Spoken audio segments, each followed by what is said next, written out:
Hello, and a very warm welcome to yet another edition of Let's Talk Policy. I'm Smita Sharma, and just a quick reminder that the admissions to Kautilya are on at the moment. So, if you are a public policy aspirant, do check out the course curriculum and what the institute has to offer.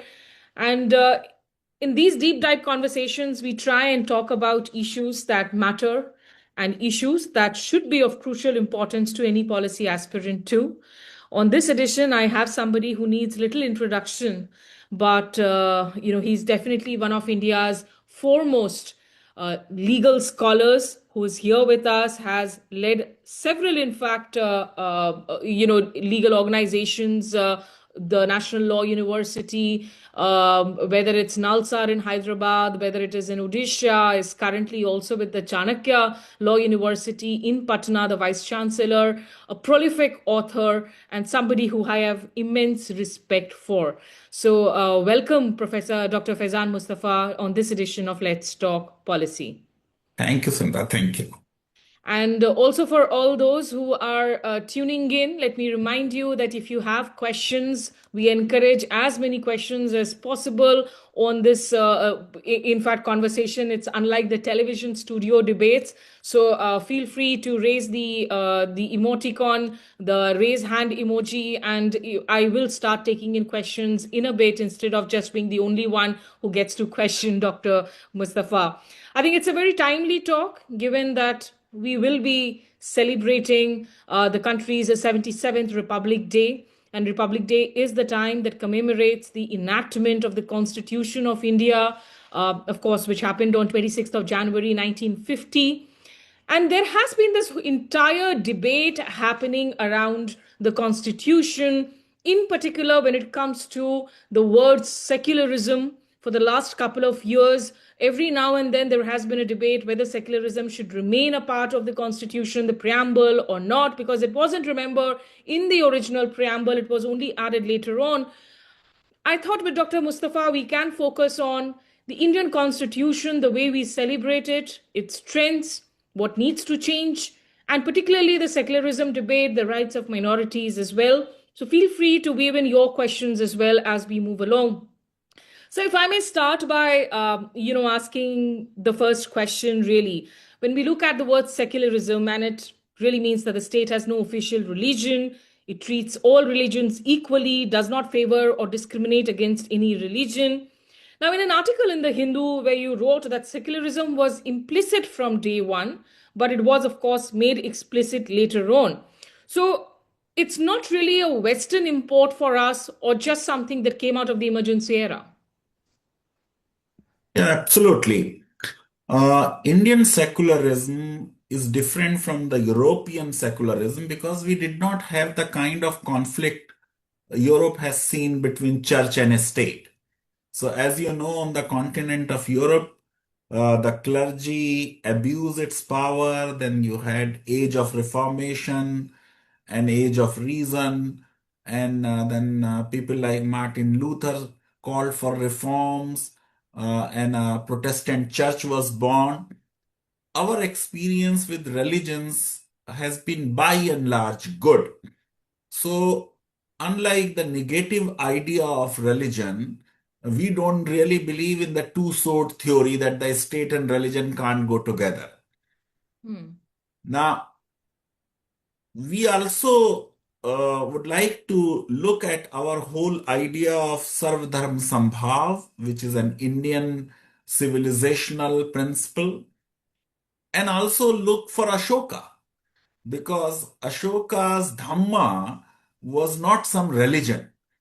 It was some ideal principles, and there is a very explicit line there that you will not use any criticism of anybody's religion, and you will do all good, and all religions will have freedom to flourish. And that is why you would see sometimes in the Constituent Assembly, this was never discussed that we should have some religion as an official state. The debate in the Constituent Assembly was around this theme that one member suggested that let us start the preamble of Indian Constitution by thanking God. Of course, some people from West Bengal said, no, we believe in Ma Durga, and therefore it will not be God but Goddess. Mm. But then other people tried to persuade Mr. Kamath, who had made this proposal, that we are going to be a modern country with scientific temper, and therefore we need not thank any god. As you know, that as many as 66 constitutions in the world, and Yes. many of them are secular constitutions. They start the constitution by invocation of the name of God or Almighty or whatever like this. So this was eventually put to vote. And you will be surprised that a country which is said to be essentially religious, Mm. and predominantly our people believe in religions. Even the Pew surveys have time and again found that overwhelming majority of Indians are religious. And this is true of all religious communities. Yet we voted against that resolution and we said we don't want to start our constitution in the name of God. Similarly, a proposal was made that we should insert word secular in our preamble. And that was also voted down by saying that it's obvious, it need not be said explicitly. And why I wrote in that article in Hindu, because look, this word secular will come in the constitution in 1976. Supreme Court is deciding the basic structure theory in 1973. So the word is not there, but the Supreme Court has said that secularism is the basic structure of the constitution. Mm. Because you know, for constitutional text, everything need not be said. Say, rule of law is not there, but we are a rule of law country. Separation of powers expression is not there, but we have a separation of powers. Similarly, federalism term is not there, but our Supreme Court has said in S.R. Bomai's case that federalism is the basic structure of the constitution. So similarly, if you look at the entire constitution, unlike, for instance, the constitution of Pakistan, which says that only a Muslim will be the head of the state or head of Mm. a government, we have no such provision. There was a time when you had a Muslim as a head of a state as president, a Sikh as a prime minister, and the leader of the ruling party was a Roman Catholic in Sonia Gandhi. Our Prime Minister, Narendra Modi ji, time and again have said that diversity is India's greatest strength. So Mm. our decision to adopt secularism was based on our civilizational history that we allow everybody to flourish. It goes back to Ashoka, and our Supreme Court, without word secular, in 1973 found it to be the basic structure of the Constitution. Mm. Because there is no state religion declared in the Constitution, religious affiliation is not required, a particular religious affiliation to hold a public office. There will be no religious tax in India. The religious education cannot be given in the government aided or government recognized schools. And all religious communities have liberty of belief, faith, and worship. Mm. So, Supreme Court's 13 judge bench reached this conclusion that we are secular. What was implicit was made explicit in 1976 by the 42nd Amendment. And that is why a number of petitions which have been filed for the deletion of words secular and socialist were rejected by the Supreme Court. There have been number of attempts. Mm. All these petitions were rejected by the Supreme Court because Supreme Court said that we are a secular nation. We are also a socialist nation. Our socialism is different from the Russian and Chinese socialism. And our secularism is different from the Jeffersonian wall of separation kind of secularism in United States or negative secularism of France. We are Mm. different. Our secularism is indigenous and our socialism is also indigenous. And that's why word socialist Supreme Court refused to delete.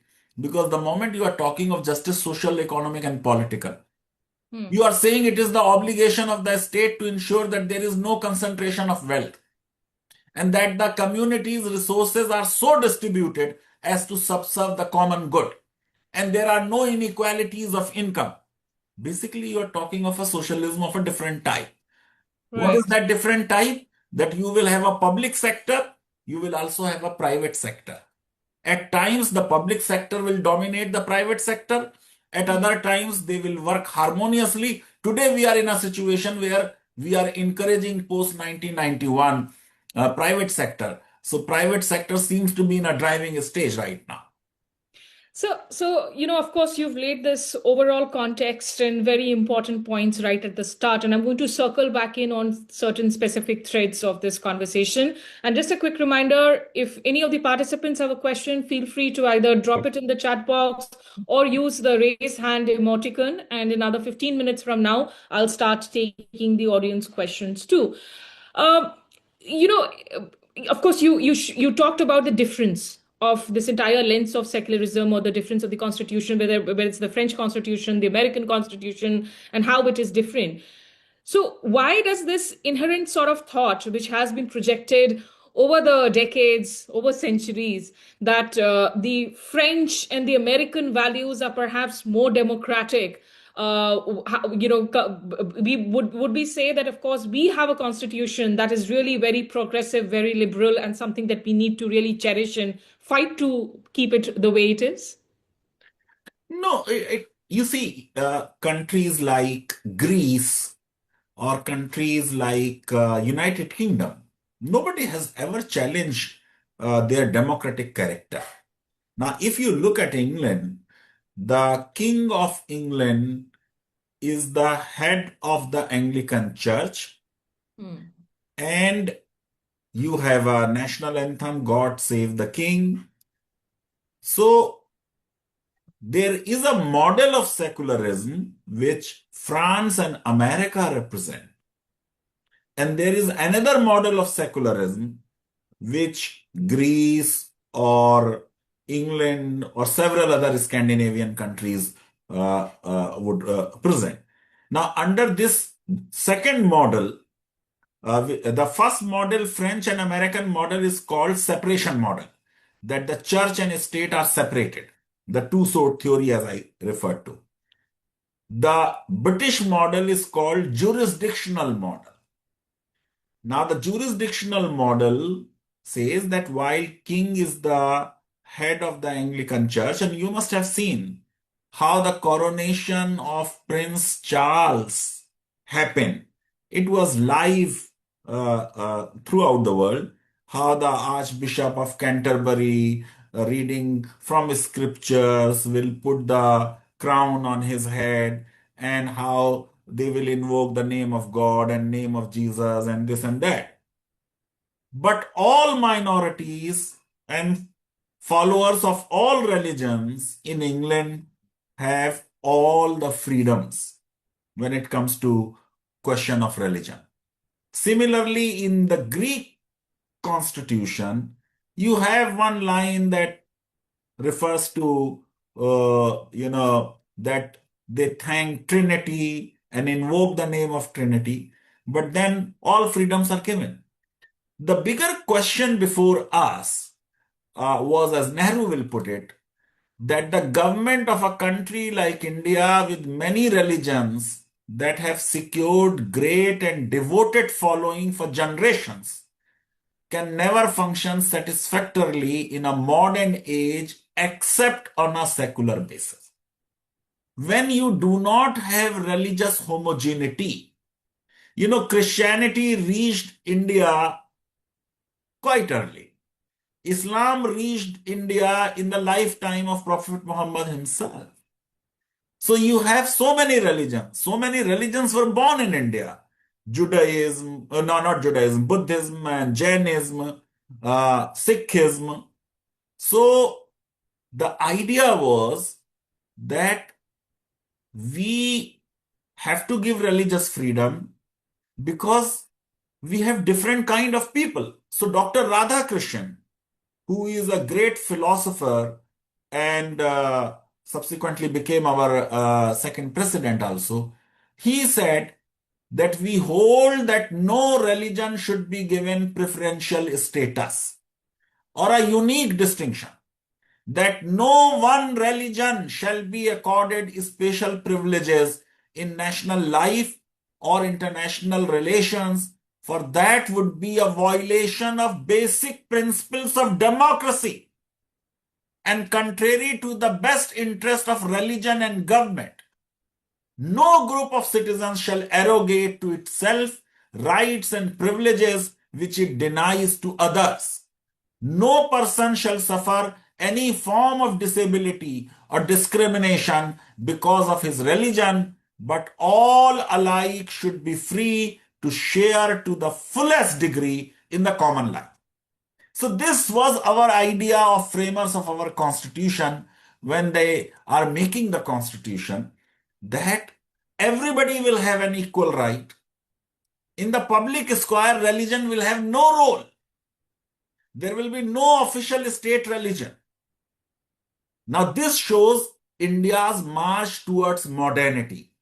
The countries which give a prominent place to religion in their body polity become a failed state like Pakistan. Unmute yourselves. It does bring me to the question that is often asked today, and of course, it is fashionable to bash Pandit Nehru. A lot of arguments are now constructed on theories that get passed on WhatsApp.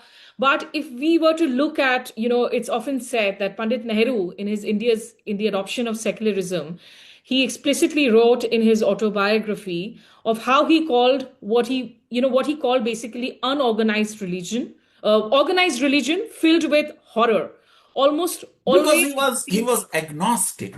So Yes. he was very, very liberal, agnostic. So it helped the cause of secularism. But Pandit Nehru was not alone. You have Radhakrishnan. I just Hmm. gave you a statement of Radhakrishnan. Now, Hmm. Radhakrishnan is an expert of Hindu philosophy. You had Hmm. people like Rajendra Prasad, who was a conservative Hindu, who had said that he will not even sign the Hindu Code Bill if the cabinet presented it to him after passing by the parliament. And Nehru had to make compromises. Ambedkar, as a law minister, had to resign. So there were many conservative, Hindu conservative, religious people in the Constituent Assembly. So the Right. credit of India becoming secular cannot be entirely given to Nehru, even though Nehru's presence made a difference.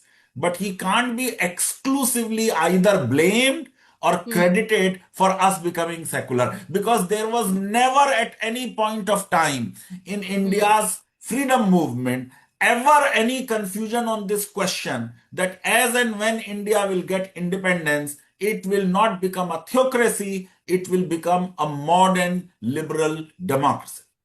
And that's why I was asking this question, to make sure that people who come up with this argument that the secularism that we have been practicing is essentially anti-religion, and extend it to say that it's anti-Hinduism, it's anti the religion followed by the majority in this country. So that's something you would completely say that it's an absolute wrong interpretation or false interpretation.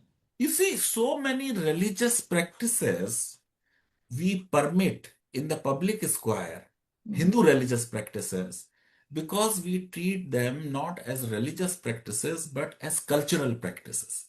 For instance, Bhumi Pujan of even government buildings. Mm. For instance, this breaking of a coconut at the inauguration of this, even the Rafale when it Yeah, was उसपे नींबू brought with मिर्ची लगा all रहे थे हम. women's and this and that. So, because culture and religions are so intimately connected that we do not object to them. In fact, my grievance is that the secular Indian state really gives lot of money to religions. I had written some article documenting it, that in different state budgets, how much allocation is going for religions. ideally the state should not be sponsoring religious events. Now, Kumbh is a different thing because we are a government, we have to maintain law and order there.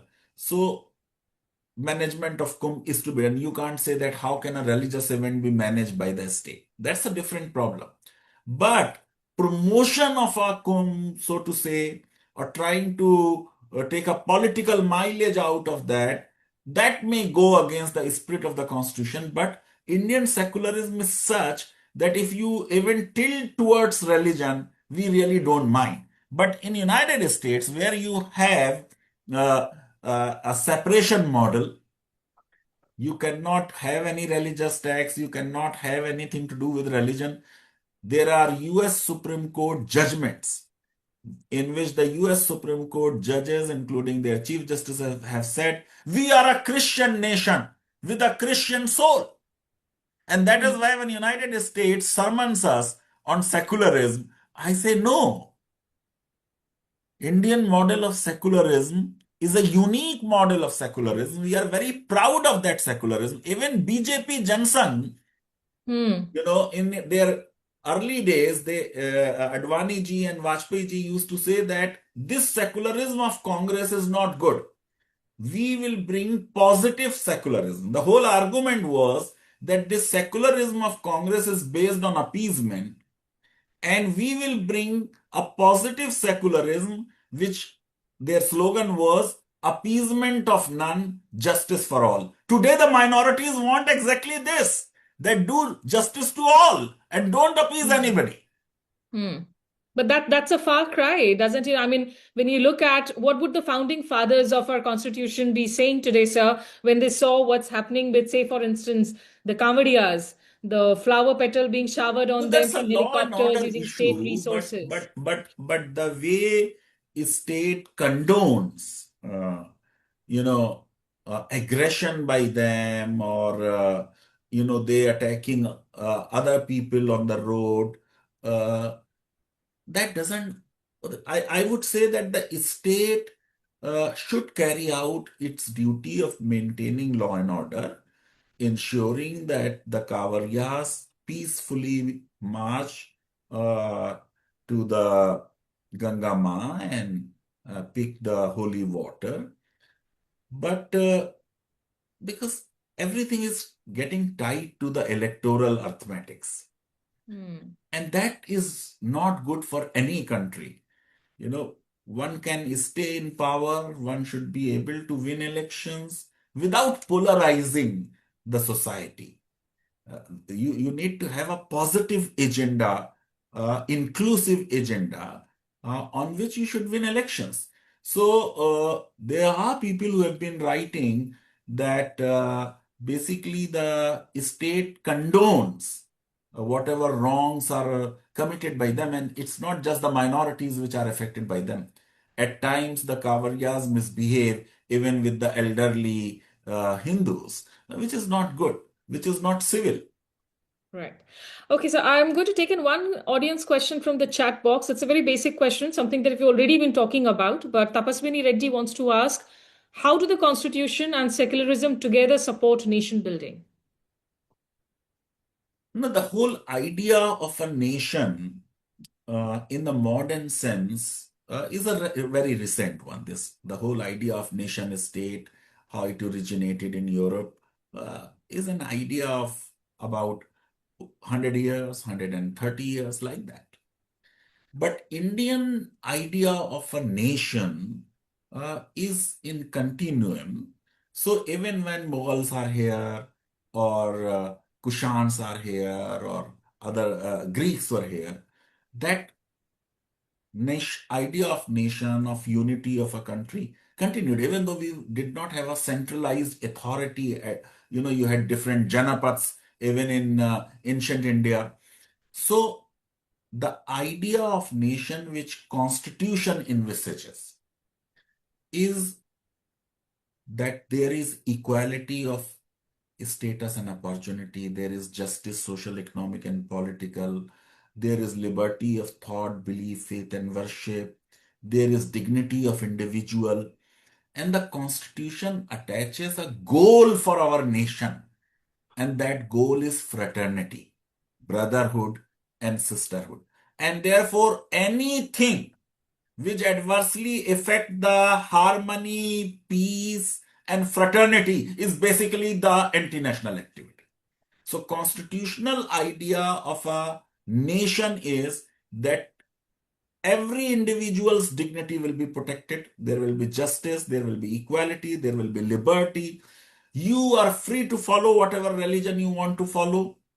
In terms of your beliefs, you have liberty. But if your religious practices contradict the constitution, since the constitution is the supreme law of the land, you will have only that much freedom of religion which is consistent with the constitutional principles. Therefore, in the name of freedom of religion, we can't allow gender injustices. So we will bring reforms to have gender justice. We cannot allow, for instance, a triple talaq or sati or any other religious practice which is not compatible with the constitutional values. So constitution envisages a modern, liberal, progressive nation which looks forward rather than backward. Right. Okay, I have a lot of questions coming in into the chat box already. Kumkum Bhardwaj wants to ask, how can we have a minority ministry if a nation is secular? Its minority question has nothing to do with secularism to begin with. First of all, we need to understand who is a minority. Now, the Indian constitution is talking of religious minority and linguistic minorities. In India, we say that कोस कोस पर बदले पानी, चार कोस पर बदले बानी. Every 4 miles, the language changes. So, our states were carved out on the linguistic basis. Now, look, our definition of minority is like this, that Hindus are a religious minority in Kashmir, in Lakshadweep, in Punjab, in number of northeastern states, and they can be linguistic minority in all other states.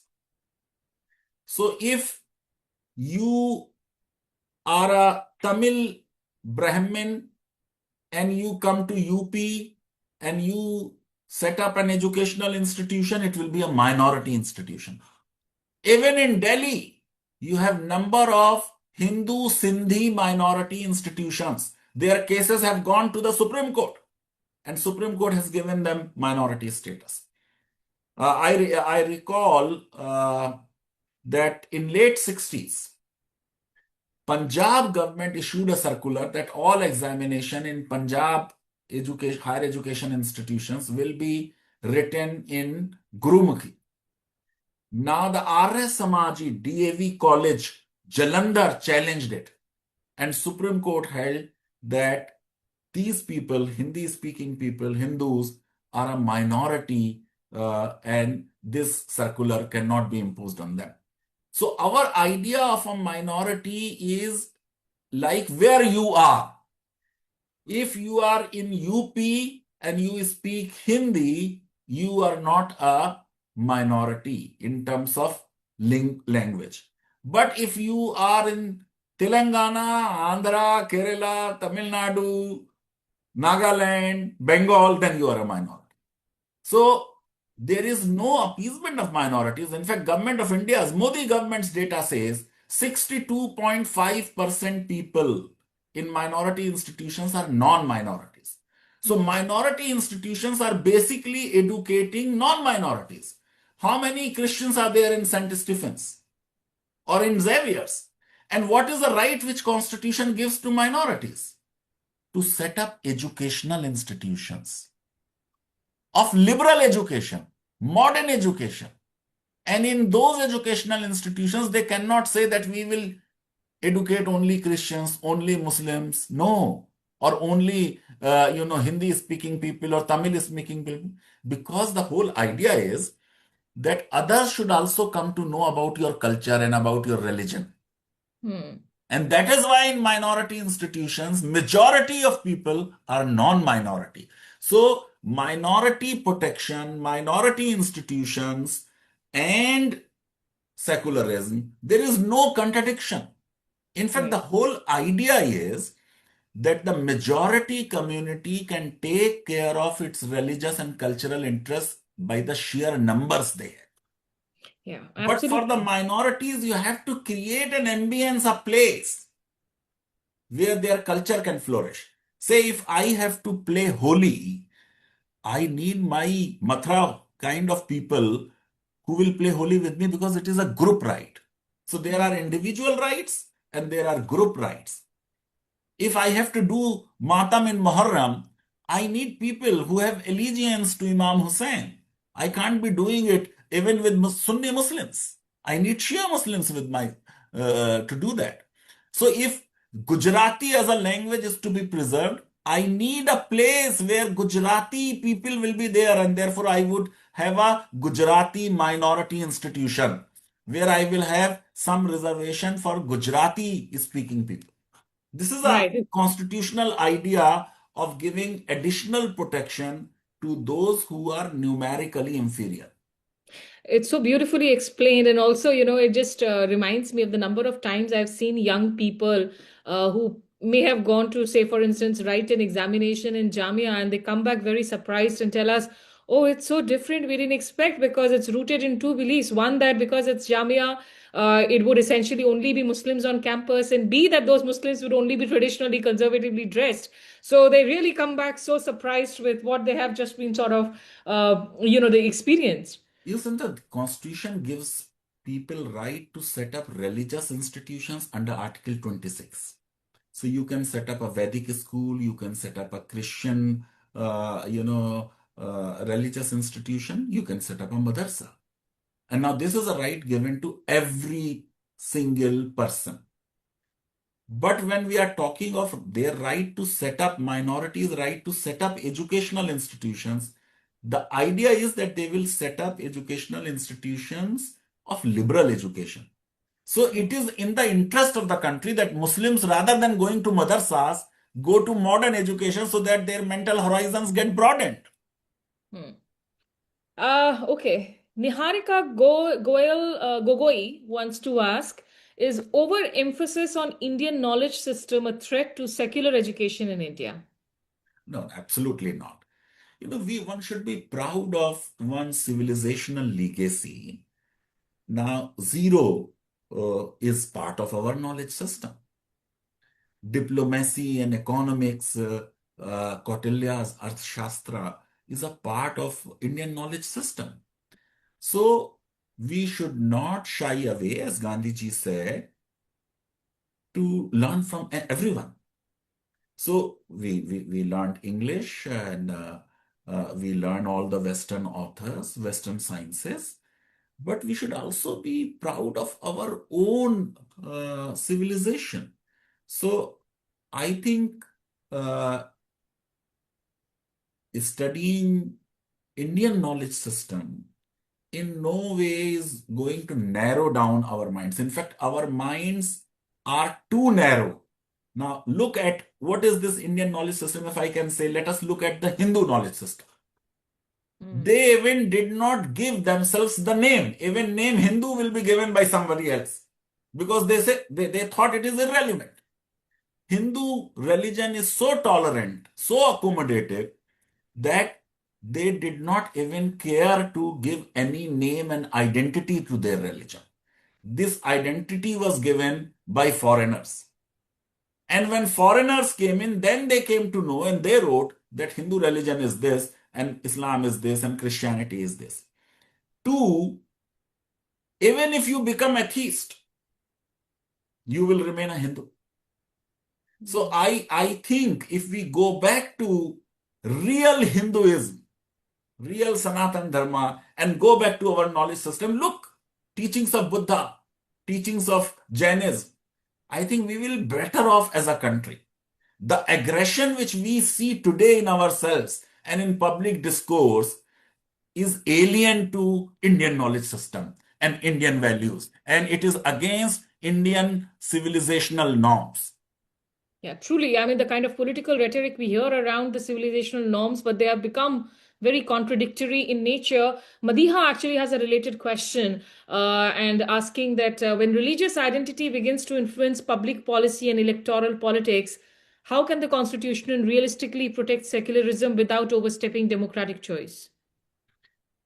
You see, democracy is all about numbers. So, in terms of elections, when we say you have X majority, it is not technically speaking the majority of a particular religious community. It is a majority who vote for a particular political party. Now, in our parliamentary system, uh, most governments which have been formed in India, they did not have even 51% support. So it is a support of about 33%, 35%, 36%, like that. That means that the majority is voting on the other side. You get my point? Hmm. But if we become more realistic, which government is going to be formed, basically decided by the Hindus of the country. Which government should be voted out is also decided by the Hindus of the country. Now, ideally, and this is what the election law very clearly says, you cannot seek vote in the name of religion. Religion should not be a talking point in elections. In fact, ideally, secularism would demand that religion should be delegated to the private square. It should be you pray whomsoever you want to pray. You want to pray 5 times or 500 times a day, that's your choice. But too much of talk of religion is basically diversionary. When we do not want to talk about real issues, then we try to play the religious card. And playing a religious card weakens secularism. It also weakens democracy Hmm. because then people are not voting on issues of employment, on issues of health, on issues of education. Basically, the governments are to be formed or voted in or voted out on the basis of issues which are of common concern of all people. You know, how religions, flourished. Religions flourished when the rulers started saying that we are the defenders of faith. Hmm. Therefore, they, knowing as Marx would say that religion is opium for masses, they will not deliver on real issues, but they would say that we are the great defender of your faith and we are going to protect God. Now, God does not need our protection. In PK, there is a dialogue which Amir Khan says कि तुम लोग इतने छोटे गोले में रहते हो और वो गॉड जो इतने बड़ी बड़ी यूनिवर्स को चला रहा है उसको आप प्रोटेक्ट करेंगे. He doesn't need your protection. So basically, there has been a political use of religion at all points of time. Hmm. When Muslim rulers are expanding their territory, they are trying to justify it in the name of religion. So much of bloodshed on this earth has been there in the name of religion. You had crusades, and it is not necessary that people of one religion will fight another religion. On the continent of Europe, you had 100 years war between Christians. You had First World War, Second World War between Christians. In India itself, even in ancient India, we had Ramayana, we had Mahabharata, we had several other wars. They were between the Hindus only. Even Ravan was also a Shiv Bhakt. You know? So Hmm. Father Heinskung has said that there shall be no lasting peace in this world unless there is peace between and within religions. Now in Pakistan, Sunnis are killing Shias, they are killing Ahmadis. In Afghanistan also, how they are treating Muslim countries fighting. Iran and Iraq were fighting for 8 years. Saudi Arabia and Yemen are at war. So wars are basically between states. But to befool people, they try to give it a religious color so that they can create that kind of passion in their army or in their followers that what we are doing is a big noble cause, a divine cause for which we are fighting. Right. I have a lot of questions, but I'm going to ask Sri Kumar Menon if Ranjita could help unmute Sri Kumar, and Sri Kumar could ask a question as well. Sri Kumar, go ahead and ask your question if Sri Kumar has been added.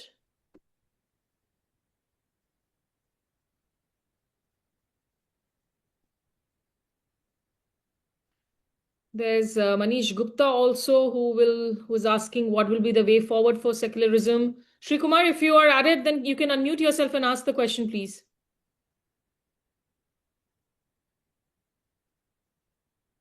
Okay, looks like I'm unable to get through, but okay, I see the question in the chat box which said, how do you see India's youth and Gen X playing a more robust role in contributing to nation building activities and help in maintaining social harmony and bridging the gap between traditional values and modern secular and democratic ideals?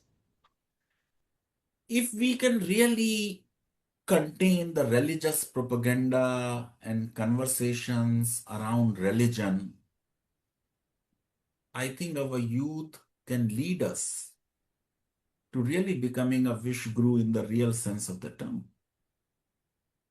I'm at times, at loss to understand what is happening. So, few years back, while teaching Article 25 freedom of religion in Aligarh Muslim University's law faculty, suddenly I said, because when I studied law there, then this kind of religiosity was not there. We are right now passing through rush hour of God in India and also elsewhere. So I saw many girls who were in hijab. So as a constitutional law teacher, I said, for me, the question of hijab is not a question of religious freedom. It is a question of privacy and your autonomy. So as people can take off their clothes, they can put on additional clothes also. For me, it's just like this. But then I said that, but I'm surprised that in 21st century, hijab is your choice. That's it. Then immediately after my class, these girls came to my chamber and they said, sir, why you think hijab is bad? No, I'm not saying hijab is bad. This is not my, brief to say anything on hijab. But is hijab out of choice?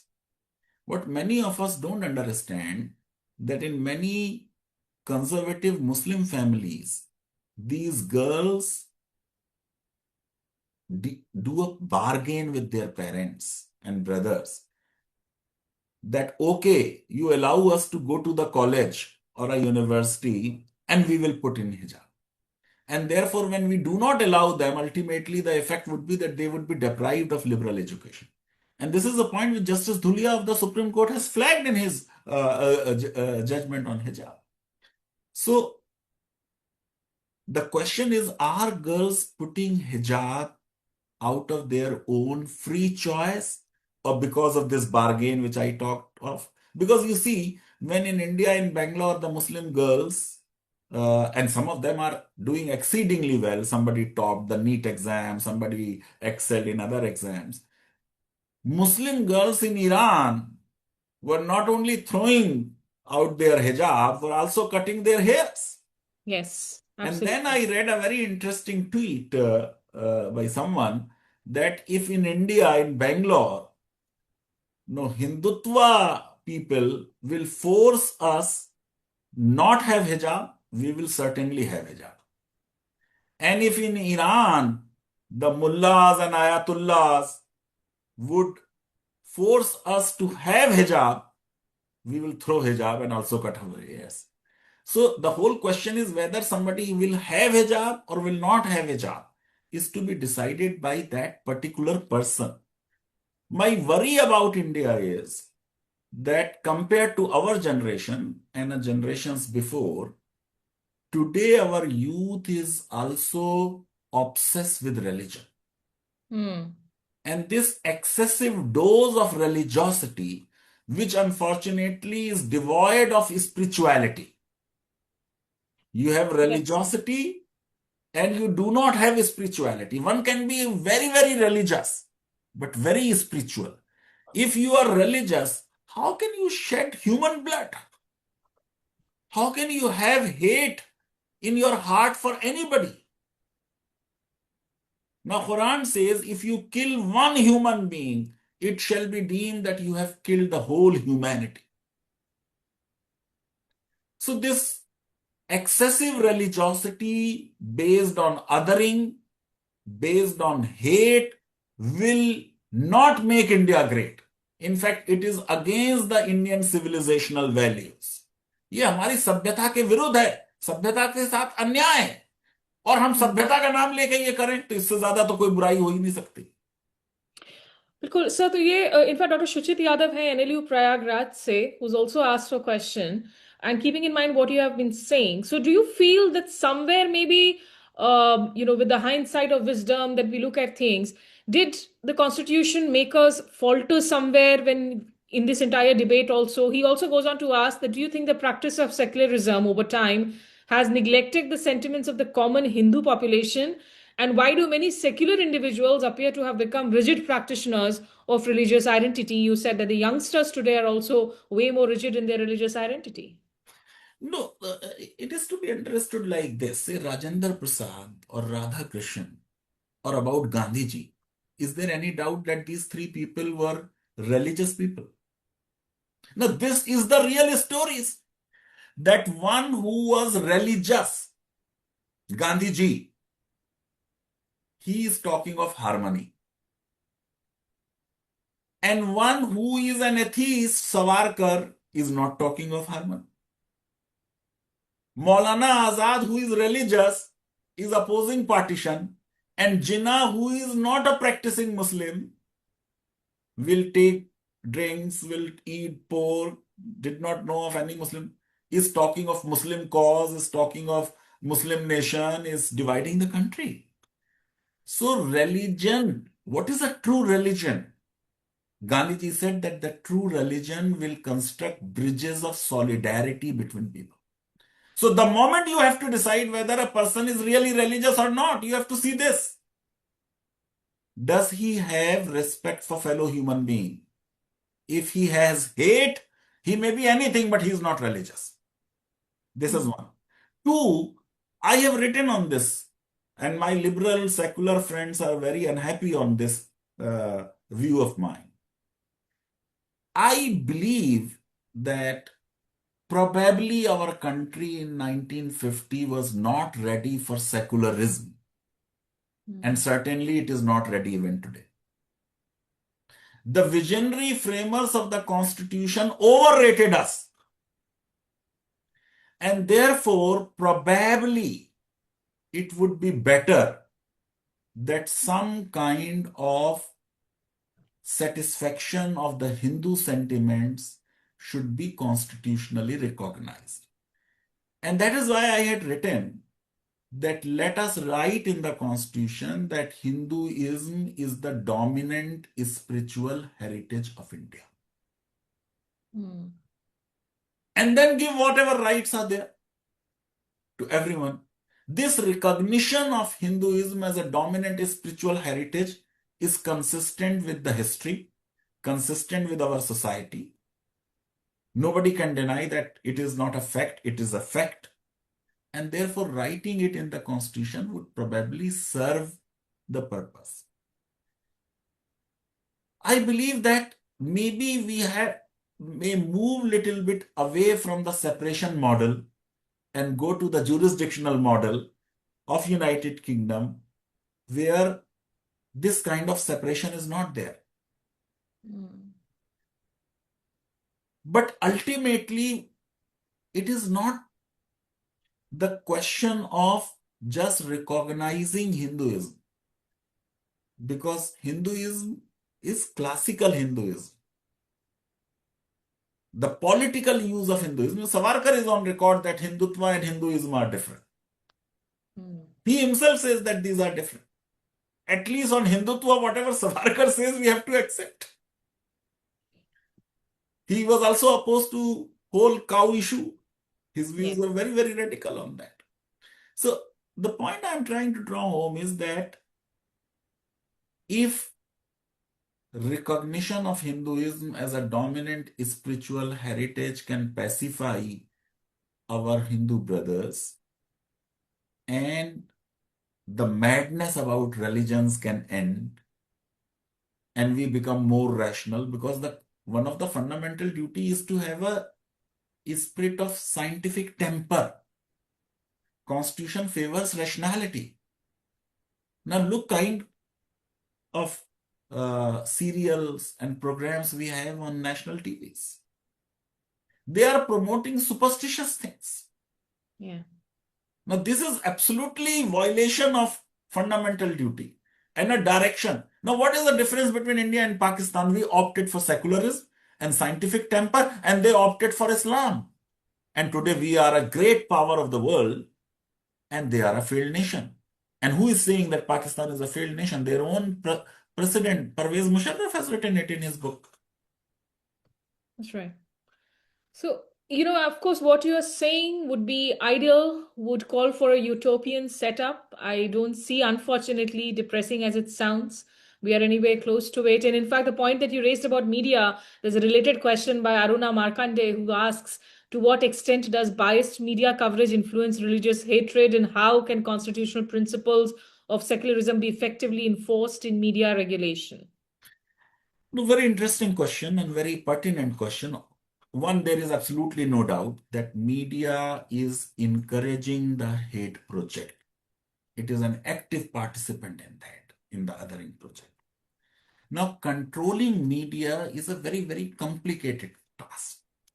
Even laws, when you make laws on hate speech, even like the latest proposal from Karnataka, it will have chilling effect on freedom of speech. I believe that the answer to hate speech is more speech. Now, regulating media, for the print media, you have Press Council of India. For the digital media, we have created some kind of media, organization. Number of TV channels have been found guilty of promoting, hate.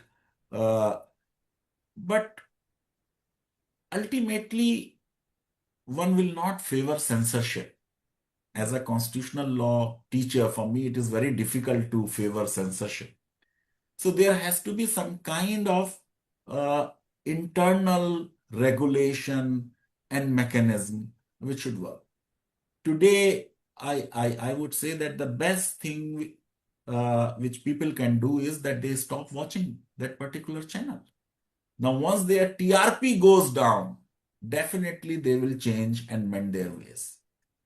I can just add here, because I've been a journalist for 23 years, of which at least 18, 19 years was spent with mainstream, the so called legacy television newsrooms. It hurts to see what's happening in the Indian media space today. But I've had a lot of conversations with senior journalists, with contemporaries on my YouTube channel. You can check them out on Smita Sharma Journalist if you're interested to dive into these subjects.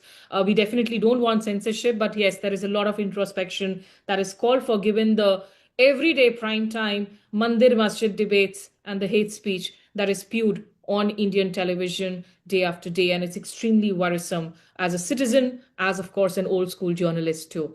So I'm just going to take, I know, there are a lot of questions. We'll just try and take in some last ones. Shanawa says, how would we fight narratives of extremism that endanger our journalism? There's also a very specific question, a legal angle question, where Shrikant Ramarao asks, did the Supreme Court use the UCC, the Uniform Civil Code, as a secular principle in the Shah Banu case, though it was a criminal case under the CRPC? It was an obiter dicta. Now, obiter dicta means that the issue is not before the court. On the question of uniform civil code, there are a number of judgments. In fact, I recall Sarla Mudgal, where four Hindus have taken a second wife, and the matter has reached Supreme Court. And Supreme Court should ideally have reprimanded these Hindus. But Supreme Court say, no, no, we must have a uniform civil code, this and that. Now, of all the directive principles we have, the conversation has been largely about protection of cow and uniform civil code. My position is very clear. There is a fatwa from Deoband. Even Babar, in his will, has commanded Humayun that you should prohibit, uh, you know, uh, cow slaughter. To respect the sentiments of Hindu brothers, there should be absolutely no to cow slaughter. But the kind of laws we have made, very stringent laws on cow slaughter, you would be surprised, Sintha, that the census is also done. Cattle census is also done. The number of cows is going down drastically. People are no more going to have cows. And therefore, these laws, rather than protecting cow, in effect, will harm the interest of cow. The number of buffaloes who are also getting, 50-60% of them are slaughtered, still their number is going up in a big way. So, this is one. On uniform civil code, again, I have number of times said it is a constitutional ideal. It has to happen one day. If doing it in one go is creating problem, do it piecemeal. But you need to have a uniform law. It is not necessary there should be one uniform law. You can have 4, 5 laws. Say Hindu Code Bill already has Hindu Marriage Act as a separate law, Hindu Succession Act as a separate law, Hindu Adoption and Maintenance Act as a separate law. Most of our laws are already uniform. The BNS is one, evidence law is one, contract law is one, bankruptcy code is one. Only in respect of some personal laws, uh, even about Muslims, there have been some codification, some laws. 1939 law is there, which gave Muslim women, substantial rights. In Shahbano's case, the question is correct. It was an interpretation of 125 of Code of Criminal Procedure.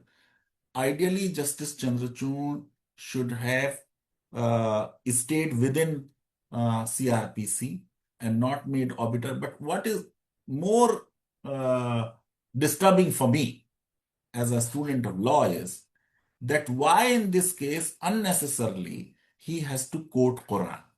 Our judges are also obsessed with religion and scriptures.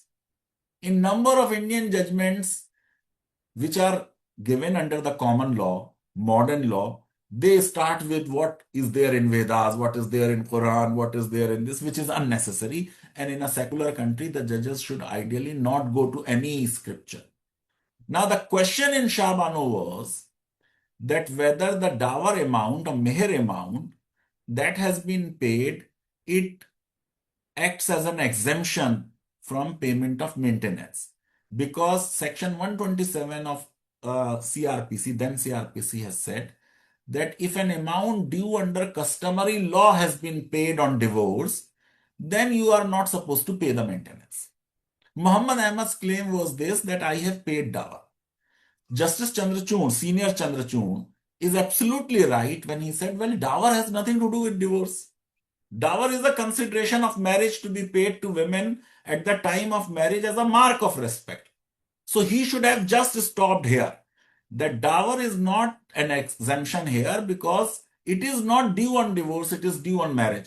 But then he went on and say that the liability of maintenance is also there in Quran, and verse number 241 says this, which Muslim fanatics said that, well, he is interpreting Quran for us. So we allowed through quoting of scriptures that the entire debate was hijacked by the Muslim clergy and fanatics. That ideally should not have happened. Unmute yourself. Simta, unmute. Simta, unmute yourself. Sorry. I'm just going to exercise my right as a moderator and ask you two last questions. And again, thanks again to all the audience who have sent in some fabulous questions. So, given what we have spoken about today and the arguments that you have made and you've been writing about, when it comes to this constant fear that secularism, socialism will be removed, Do you think the sort of judicial interpretation has remained the same since the Kesavananda Bharati case, that it's not changed, and we don't really see a direct threat to this happening, even though societally, of course, there is a direct threat that plays out every day when we wake up and see stories of mob lynching to mob assaults. But technically, do you think that that's not there anymore and the court is not going to really take a different direction? You will need a 15-judge bench to overturn Keshavananda Bharati, which technically is possible, but I would be surprised. Today, I feel that the need to delete word secular is not required, is not there. If in spite of secularism, we are almost tilting towards a theocracy, because in the international affairs, it helps if you are a secular country. In fact, our claim to Vishwaguru would be diluted if we become a theocracy. So it is in the national interest that we say that we would be a secular country with religious freedom given to all, with no state religion.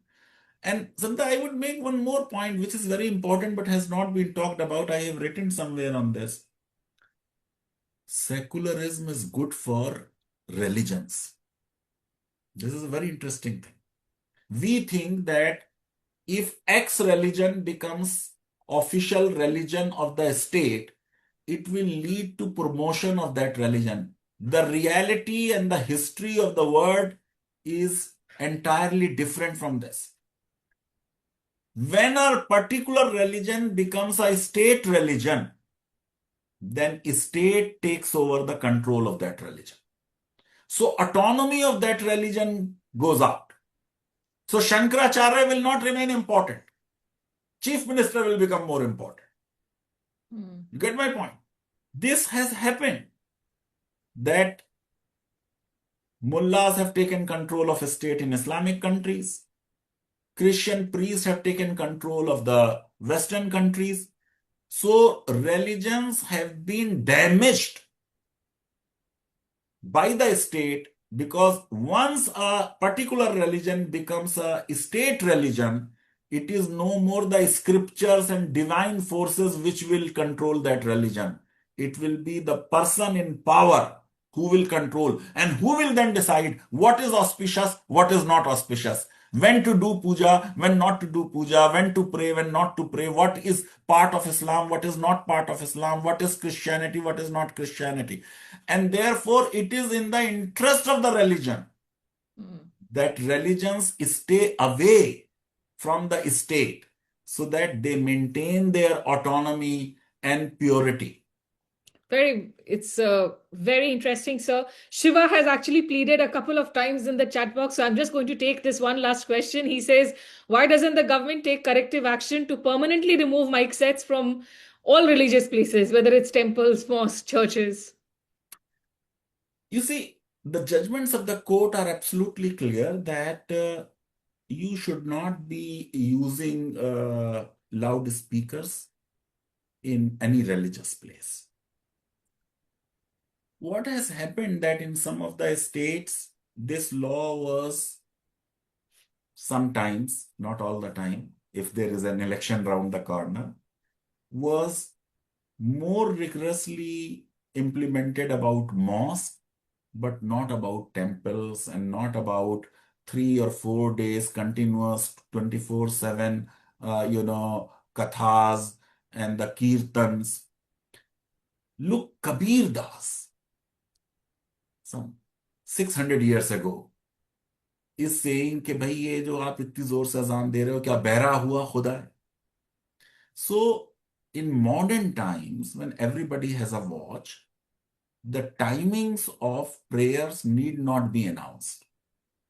And that is why our courts have said that azan on loudspeaker is not an essential aspect of Islam.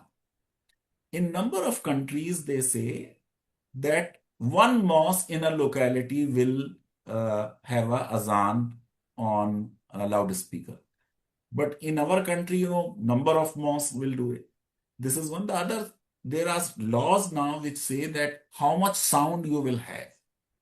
So ideally, this law should be uniformly implemented.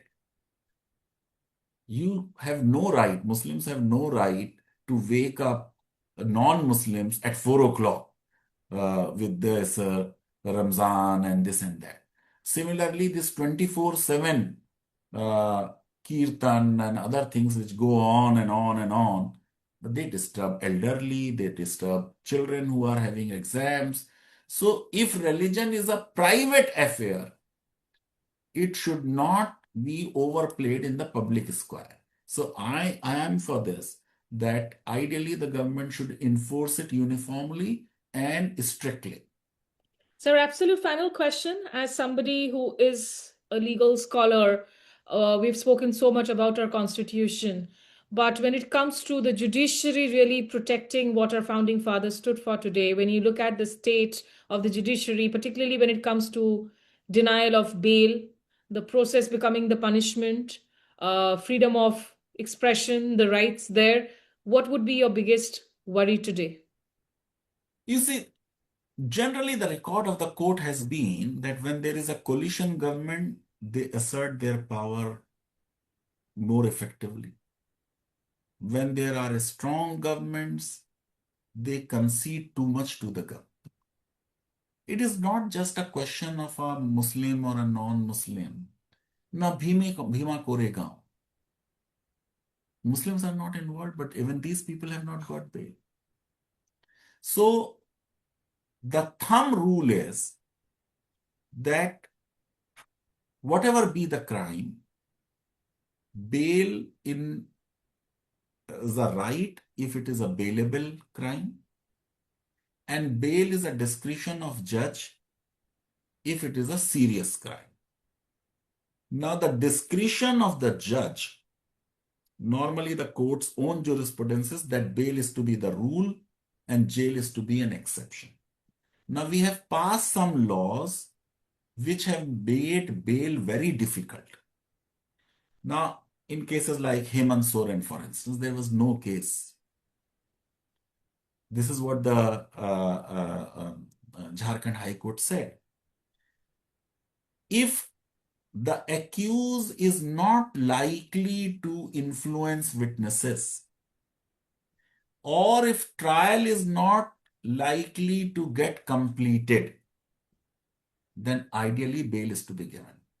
I have written, Smita, a number of times that independence of judiciary is the right of people, not the right of judges. It is in the interest of the people that the judiciary remains independent. By and large, the record of Indian judiciary has been very impressive.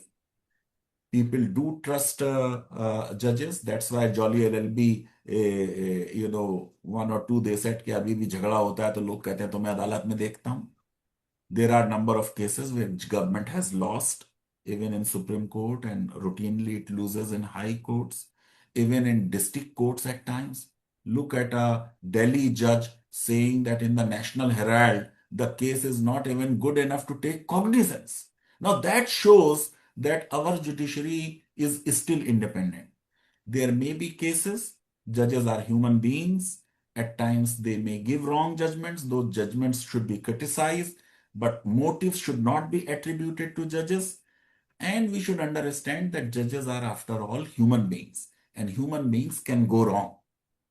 Absolutely. And I think you have just given us so much of food for thought, sir. And it's lucky that students at Kautilya, of course, get to, enlighten themselves with your insights. And it's with Republic Day coming up, it's time for every citizen always to introspect really of what our founding fathers had a vision for this country, where we are today. As Vijaya in one of the questions was asking, that a lot of people who are rooted in law may be able to understand these differences that you are pointing to, but those who are not will be easily misguided. I think we also have to make those individual choices as citizens of where we want this country to head, what direction we want to choose for ourselves. But thank you so much, Dr. Thank you Faizan very Mustafa. much, and Republic Day greetings to all the fellow citizens. The idea of Ram Raj There is very little we know of Ram Raj. Our Ram Raj is implementation of the Constitution. Let us on this Republic Day rededicate ourselves to the constitutional values and achieve what Gandhiji envisaged as Ram Raj.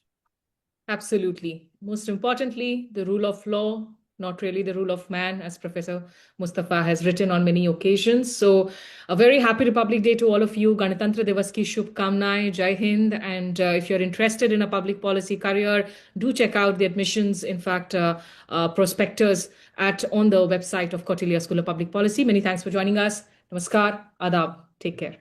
Okay, bye bye. Thank you.